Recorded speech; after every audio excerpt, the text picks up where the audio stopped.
వాళ్ళ స్థాయి తగ్గ మాటలు మాట్లాడతలేరు.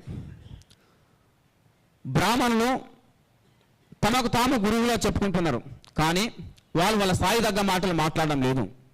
దయచేసి మీ స్థాయి తగ్గ విమర్శలు చేయండి, మీ స్థాయి తగ్గ మాటలు మాట్లాడాలని నేను ఈ సందర్భంగా గుర్తు చేస్తున్నాం. మందకృష్ణ మాధవ్ గారు ఫేమ్ కోసం బ్రాహ్మణుల గురించి మాట్లాడుతున్నారని నిన్న మాట్లాడుతున్నారు.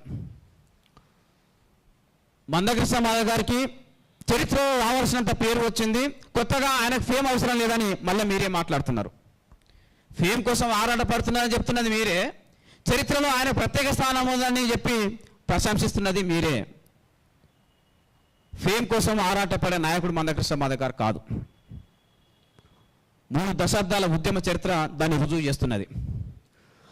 ఎవరికి అన్యాయం జరిగినా, ఎవరు అణిచివేతకు గురైనా, ఎవరి ఆత్మగౌరవం దెబ్బతిన్నా వాళ్ళ పక్షాన ఈ తెలుగు నేల మీద బలమైన సామాజిక పోరాటాలు చేస్తున్న చరిత్ర ఎవరికైనా ఉన్నది అంటే అది కేవలం ఒక మందకృష్ణ మాధవ్ గారికి మాత్రమే ఉన్నదనే విషయం ఈ సందర్భంగా మేము గుర్తు చేస్తున్నాం.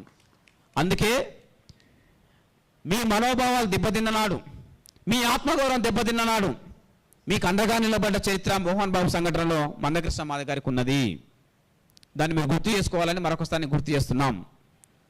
మీరే కాదు, వైశ్యుల ఆత్మగౌరవం దెబ్బతిన్ననాడు, బీసీల ఆత్మగౌరవం దెబ్బతిన్ననాడు, ఆదివాసుల, గిరిజనుల, లంబాడీల ఆత్మగౌరవం దెబ్బతిన్ననాడు. ఆత్మగౌరవ పోరాటాలకు అండగా నిలబడి మాట్లాడిన నాయకుడు కూడా మందకృష్ణ మాధవ్ గారు తప్ప ఎవరు లేరు అనే విషయం మీరు గుర్తుపెట్టుకోవాలి.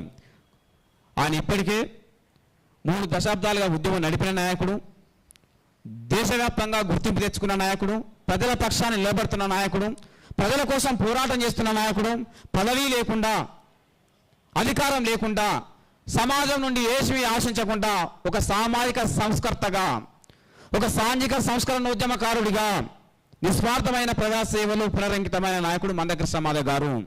అలాంటి నాయకుని మీద మీరు విమర్శలు చేయడం అనేది అవివేకమైన చర్య తప్ప ఇంకోటి కాదని చెప్పేసి నేను సందర్భంగా గుర్తు చేస్తున్నాం.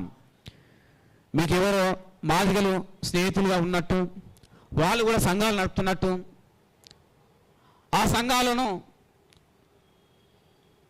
దాటడం కోసమే మందకృష్ణ మాధవ్ గారు ఇవన్నీ లేవనెత్తున్నారని మీరు మాట్లాడుతున్నారు. ఇవన్నీ వద్దు. మందకృష్ణ మాధవ్ గారి ముందు అనేక సంఘాలు వచ్చినాయి, అనేక నాయకులు వచ్చారు, వచ్చిన వాళ్ళు వచ్చారు, పోయిన వాళ్ళు పోయారు, కానీ శాశ్వత నిలబడ్డ నాయకుడు ఒక మందకృష్ణ మాదిగే. మా మాదిగ సమాజంలో, మా దళిత సమాజంలో ఎన్ని సంఘాలు వచ్చినా, ఎంతమంది నాయకులు వచ్చినా వాళ్ళందరికీ అభిమాన నాయకుడు ఒక్క మందకృష్ణ మాదిగ అనే విషయం మీరు అర్థం చేసుకోవాలి. అది మీ స్నేహితుడు, మీకు అత్యంత ఆప్తుడు, మీకు అత్యంత స్నేహితుడైనటువంటి మోతుపల్లి నరసింహులు గారిని మీరు అడిగి తెలుసుకోవాల్సిందిగా నేను గుర్తు చేస్తున్నాను.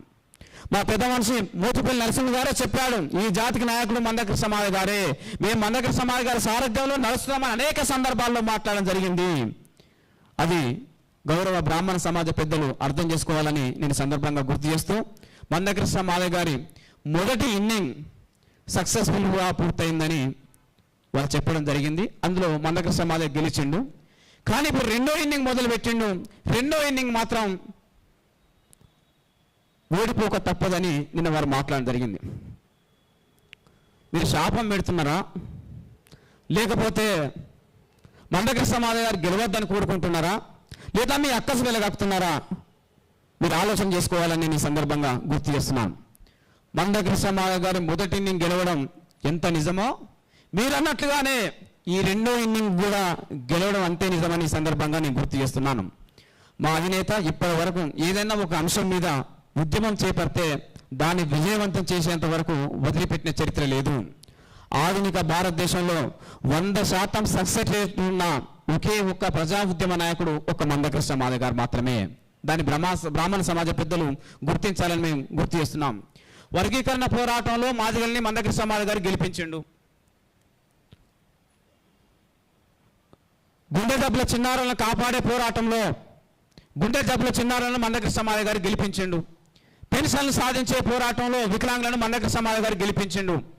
పెన్షన్ సాధించే పోరాటంలో వృద్ధులను, వితంతులను, ఒంటరి మహిళలను మందకృష్ణ మాధవ్ గారు గెలిపించిండు. అమరవీరుల కుటుంబాల సంక్షేమం కోసం జరిగిన పోరాటంలో వాళ్ళకి రావాల్సిన సంక్షేమ ఫలితాలను సాధించి అమరవీర కుటుంబాలను మందకృష్ణ మాధవ్ గారు గెలిపించిండు. మహిళలకు భద్రతనిచ్చే ఫాస్ట్ ట్రాక్ కోర్టులను సాధించడంలో మహిళా సమాజాన్ని మందకృష్ణ మాధవ్ గారు గెలిపించిండు. అలాగే దళిత క్రైస్తవులకు ఎస్సీ హోదాను సాధించే ఉద్యమంలో దళిత క్రైస్తవులను కూడా మందకృష్ణ సమాధి గారు గెలిపిస్తారనే విషయం మీరు అర్థం చేసుకోవాల్సిన విజ్ఞప్తి చేస్తున్నాను. మా శ్రీకృష్ణ పరమాత్మని ద్వారా మీకు ఈ సందర్భంగా చెప్తున్నాం. ఆనాడు మహాభారత యుద్ధాన్ని శ్రీకృష్ణుడు ఎట్లయితే గెలిపించిండో ఇవాళ దళిత క్రైస్తవుల ఎస్సీ హోదా అనే ధర్మ యుద్ధాన్ని మందకృష్ణ సమాధి గారు గెలిపిస్తారనే విషయం మేము సూటిగా స్పష్టంగా గుర్తు చేస్తున్నాం. ఒకసారి నిర్ణయం తీసుకున్న తర్వాత వెనక్కి తగ్గిన చరిత్ర ఎంఆర్పిఎస్ ఉద్యమంలో లేదు, మాదిగ జాతి రక్తంలో కూడా లేదు. 100% దళిత క్రైస్తవ ఎస్సీ హోదా సాధించడం కోసం మందకృష్ణ సమాధి గారి నాయకత్వంలో మా ఉద్యమం ముందుకు సాగుతుందని చెప్పేసి నేను సందర్భంగా గుర్తు చేస్తూ, మీరు వివేకవంతులుగా జ్ఞానవంతులుగా ఈ సమాజానికి ఒక పెద్దన పాత్ర వహించి సామాజిక సంస్కరణలకు ముందుకు నడవాల్సిన బాధ్యత మీ మీద ఉంది. కానీ మీ ఆక్రోశం, మీ అణచివేత, మీ ఆధిపత్యం, మీ పెత్తందారి స్వభావాన్ని ఈ కింది కులాల మీద చూపొద్దని మరొకసారి నేను గుర్తు చేస్తూ, మరొక మారు బ్రాహ్మణ సమాజం మందకృష్ణ సమాధి గారి మీద విమర్శలు, అవాకులు చేవాకులు పీలిస్తే ఎట్టి పరిస్థితుల్లో మేము సహించమని చెప్పేసి సందర్భంగా మరొకసారి మీకు గుర్తు చేస్తూ, మేము అన్ని వర్గాల సంక్షేమం కోసం, అన్ని వర్గాలకు న్యాయం జరగాలనే ఉద్దేశంతో కుల వ్యవస్థ రద్దు కావాలి, సమానత్వం రావాలి, సామాజిక సమానత్వం పొందాలి, అన్ని కులాలకు స్వేచ్ఛ ఉండాలి, స్వతంత్రం ఉండాలి, సమానత్వం ఉండాలి, అన్ని కులాలు ఎదగాలి, సమాజం అంతా కలిసి మెలిసి జీవించాలనే ఒక పవిత్ర ఆశయంతో ఎంఆర్పిఎస్ ఉద్యమం ముందుకు సాగుతున్నది. దాన్ని మీరందరూ అర్థం చేసుకొని ఈ సమాజంలో ఉన్నటువంటి సామాజిక రుగ్మతల నిర్మూలనకు కలిసికట్టుగా ముందుకు రావాలని ఎంఆర్పిఎస్ సందర్భంగా పిలుపునిస్తున్నది. ఇంకోసారి మందకృష్ణ సమాధి గారి మీద అబద్ధాలతో, అసత్యాలతో విమర్శలు చేయొద్దని చెప్పేసి నేను కోరుకుంటూ, వీలైతే నిజాయితీ ఉంటే, చిత్తశుద్ధి ఉంటే, మీలో పరివర్తన ఉంటే మందకృష్ణ సమాధి గారు సూటిగా స్పష్టంగా లేవనెత్తుతున్న అంశాల మీద మీరు ధైర్యంగా మాట్లాడాలని, ఆధారాలతో మాట్లాడాలని ఈ సందర్భంగా సూచిస్తూ, భవిష్యత్తులో మీ నిర్ణయాల్లో మార్పు వస్తుందని, మీలో పరివర్తన కలుగుతుందని చెప్పేసి దళిత సమాజం, అణగారిన వర్గాల సమాజం, బ్రాహ్మణేతర సమాజం సంపూర్ణంగా ఆశిస్తుంది. ఆ దిశగా మీ నిర్ణయాలు ఉంటాయని కోరుతున్నాం.